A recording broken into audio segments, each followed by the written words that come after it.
তারপরে প্রবলেম 11 দেখেন, এ 10 ইয়ার 10 ইয়ার 12% semi annual coupon bond. তাহলে এখানে কিন্তু একটা প্রবলেম করে দিল আপনাদের, ভালোভাবে খেয়াল করতে হবে প্রশ্নটা।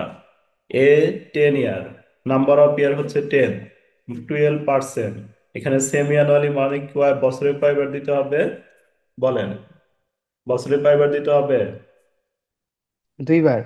বছরে হচ্ছে 2বার দিতে হবে। তারপরে এখানে বলছে পার ভ্যালু টাকা 1,000, তাহলে এই যে এটা হলো ফেস ভ্যালু। আর এই যে দেখেন এখানে হলুদ কালার করা আছে, a maybe call in 4 year at a call price. এই যে এইটুকের কাজ, maybe call in 4 year, এইটুকের কাজ হচ্ছে আমাদের কোথায় হবে? এইটুকের কাজ হচ্ছে আমাদের যখন ইএল টু কল, এই যে রিকোয়ারমেন্টে যা হবে তার আগে ওইটুকের কোনো কাজ হবে না। What is the bond yield to call? Yield to কলের জন্য আমার যে যতটুকু ইনফরমেশন দিছে, ইএল টু কলের জন্য এই যে এতটুকু ইনফরমেশন দিছে, এই যে এখান থেকে maybe call in 4 year, maybe call in 4 year at call price এত। তাহলে এই যে এতটুকু ইনফরমেশন আমরা, এইটা দিয়ে আমরা করব হচ্ছে ভাই, এতটুকু ইনফরমেশন দিয়ে করব হচ্ছে এই 4 নাম্বার রিকোয়ারমেন্টটা। আর বাকি তিনটা, বাকি টুক যেটা আছে ওইটুক দিয়ে বাকি তিনটা করব। তাহলে প্রথমে আমাদের বলছে what is the bond yield to maturity. Yield to maturity মানে আমাদের বের করতে বলছে কি ওয়াইটিএম। তাহলে ওয়াইটিএম বের করতে বলছে। What is the bond current yield, current yield আমাদের বের করতে বলছে।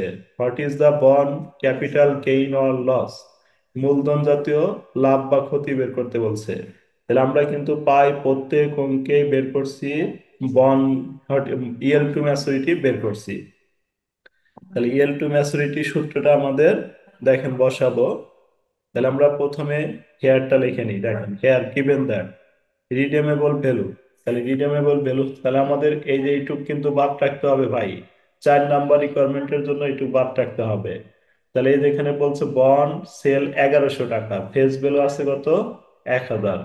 তাহলে এই যে আমাদের ফেস রিডেমেবল ভ্যালু 1,000, তারপর সেল ভ্যালু 1100, তারপরে number of year, number of year হয়েছিল 10। তাহলে আমাদের 10ই থাকতো, কিন্তু আমাদের এই যে এখানে বলে দিছিল সেমি অ্যানুয়ালি। সেমি অ্যানুয়ালি মানে 1 বছরে আপনাকে দিতে হবে 6 মাসে দুইবার। একবার, 6 মাসে একবার। তার মানে 1 বছরে আপনাকে দিতে হবে 2বার। 1 বছরে 2বার দিলে আমার 10 বছরে কয়বার দিতে হবে? এই জন্য আমরা এখানে 10 × 2, 10 বছরে আমাদের দিতে হবে 20বার। তারপরে ইন্টারেস্ট, ইন্টারেস্ট 1,000 × 12%, 1 বছরে দিলে আমাদের এই যে 1,000 × 12% মানে কত? 120 টাকা দিতে হতো যদি একবার দিতাম। এখন যদি এটা 2বার, যেহেতু সেমি অ্যানুয়ালি তাহলে 2বার দিব। তাহলে 2 দিয়ে ভাগ করলে একবার দিব 60 টাকা, আবার দিব 60 টাকা, এই যে 2 দ্বারা ভাগ করে 60। তারপরে ওয়াইটিএম ফন্ড, তাহলে এবার ওয়াইটিএম এর সূত্রটা বসাবো। স্যার, ওয়াইটিএম এর সূত্রটা লিখলাম, লিখে ওয়াই এই যে মানগুলো জাস্ট এখানে বসা দেব। তাহলে এখানে আমাদের যে মানটা আছে, এই সুদটা কয় মাসের আছে বলেন তো? এই সুদটা কয় মাসের বের হয়েছে? স্যার কি 6 বলতে মাসের। পারবেন এই সুদটা কয় মাসের বের হয়েছে? 6 মাসের। এই সুদটা হলো আমাদের বের হয়েছে 6 মাসের। কারণ আমাদের সেমি অ্যানুয়ালি বলা ছিল অর্ধ বার্ষিকে 6 মাসের সুদ। তাহলে আমাদের এই যে ওয়াইটিএম এর যে মানটা বের হবে, এটাও হচ্ছে আমাদের যে মানটা বের হবে, এই যে ওয়াইটিএম, এটা হচ্ছে আমাদের বের হবে 6 মাসের। কয় মাসের বের হবে? ছয় 6 মাস। মাসের। তাহলে এইটা আমাদের পরে যে রিকোয়ারমেন্ট চাইছে, দেখেন পরে রিকোয়ারমেন্ট হচ্ছে 3 নাম্বারটা। এটা কি চাইছে? ক্যাপিটাল গেইন, গেইন মানে লাভ, অর লস। এই লাভ লসটা হয় হচ্ছে সাধারণত 12 মাসে। লাভ লসটা কয় মাসের হয়? 12 মাস। 12 মাসে। তাহলে কয় বছর? 12 মাসে কয় বছর? 1 বছর। 1 বছর। তাহলে আমরা যে বের করলাম এটা কয় মাসের মান বের করছি বলেন? এই যে এটা, 6 মাসের। ছয় এটা মাসের 6 মাসের মান বের হয়েছে। তাহলে এটাকে আমি কি করছি দেখেন, এই ওয়াইটিএম টা আবার এখানে লিখছি, এই যে অতএব ওয়াইটিএম অ্যানুয়ালি, তাহলে অ্যানুয়ালি বানানোর জন্য কি করতে হবে? এটা দুই 6 দিয়ে গুণ। মাসের আছে, তাহলে একে 2 দিয়ে গুণন দিলেই অ্যানুয়ালি হয়ে যাবে। ঠিক আছে? জি কেন স্যার। অ্যানুয়ালি করলাম? তো আবার রিপিট এই করুন। অ্যানুয়ালি কেন করলাম?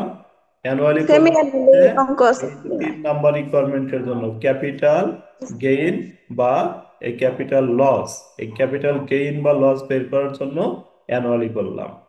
স্যার এটা যদি না চাইতো তাহলে কি করতে হইতো না? তাহলে এই পর্যন্তই থাকতো না, তাহলে তোমার সরাসরি যেটা বের হইতো এটাই। জি স্যার। স্যার কোশ্চেন আর ওই করবে, যে বেশি বেশি আরবি কে কোশ্চেন যে করবে। সিপি করতে হবে, ওয়াইটিএম এ এটা কি আলাদা?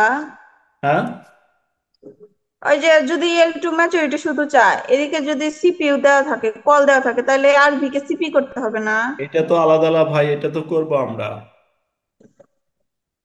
আগে 1 নাম্বারটা শেষ করলাম। 2 নাম্বারে চাইছে কি কারেন্টিয়াল, তাহলে কারেন্টিয়ালের সূত্রটা আবার 2 নাম্বারে প্রয়োগ করব।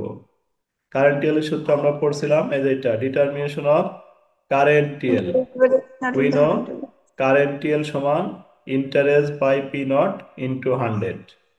তাহলে ইন্টারেস্ট হচ্ছে আমাদের ওই যে উপরে বের করা ছিল 60, পি নট পি নট দেওয়া ছিল 1100 ইন্টু 100। তাহলে এই যে ইন্টারেস্ট, এই ইন্টারেস্ট 60 টাকা কয় মাসে বের হয়েছিল? ছয় 6 মাসে মাস। না? 6 মাস। জি স্যার। ইন্টারেস্ট 60 টাকা কয় মাসে হয়েছিল? 6 মাসে। তাহলে আমাদের এটাকে অ্যানুয়ালি করে দিবেন। তাহলে অ্যানুয়ালি করলে এটাকে 2 দ্বারা গুণন দিলাম, অ্যানুয়ালি। তারপরে আমাদের ক্যাপিটাল গেইন বা লস বের করবো 3 নাম্বার রিকোয়ারমেন্ট। 3 নাম্বার রিকোয়ারমেন্টটা আমাদের কি বলছে? Capital gain or loss. এই যে capital gain or loss, YTM annually. দেখেন এই যে এখানে দরকার হবে ওয়াইটিএম, কি দরকার হবে? অ্যানুয়ালি। কেন? তারপরে কারেন্টিয়াল অ্যানুয়ালি দরকার হবে। তাহলে ওয়াইটিএম অ্যানুয়ালি আমরা বের করে রাখছি না, বলেন? জি স্যার। তাহলে আমাদের ক্যাপিটাল গেইন বা লসের সূত্র হলো ওয়াইটিএম অ্যানুয়ালি, কারেন্টিয়াল অ্যানুয়ালি। তাহলে ওয়াইটিএম অ্যানুয়ালি আমরা এই যেটা বের করে রাখছি এই যে, তাহলে ওয়াইটিএম অ্যানুয়ালি এটা বসাইলাম, কারেন্টিয়াল অ্যানুয়ালি এটা বসাইলাম, বাদ দিলাম, নেগেটিভ মান আসলো। নেগেটিভ মানে নেগেটিভ মান চলে আসলো। নেগেটিভ মানে হচ্ছে এটা কি, গেইন থাকবে না লস হবে? পজিটিভ হলে গেইন, নেগেটিভ হলে লস। তাহলে আমাদের বাদ দেওয়ার পরে মানটা এই যে নেগেটিভ আসলো, নেগেটিভের জন্য আমরা এই যে এখানে লিখে দিলাম অতএব ক্যাপিটাল লস এত। এই নেগেটিভটা এই যে লস লিখে দিলাম। তারপরে আমাদের 4 নাম্বার যে রিকোয়ারমেন্টটা বলছিল, 4 নাম্বার কি বলছে বলেন? What is El to call? Yield to call, তাহলে আমরা কি বলছিলাম যে যদি ইএল টু কল চাই, তাহলে আমাদের এই ওয়াইটিএম এর সূত্রে কি হবে? এখানে কি হবে বলেন তো? ওয়াই টি সি হবে এখানে। ওয়াই টি সি মানে ইএল টু কল। আর এই যে এখানে আরবি, আরবিটা পরিবর্তন হয় এখানে শুধু সিপি হবে। আর এই আরবিটা পরিবর্তন হয়ে এইখানে একটা সিপি হবে, সব ঠিক থাকবে।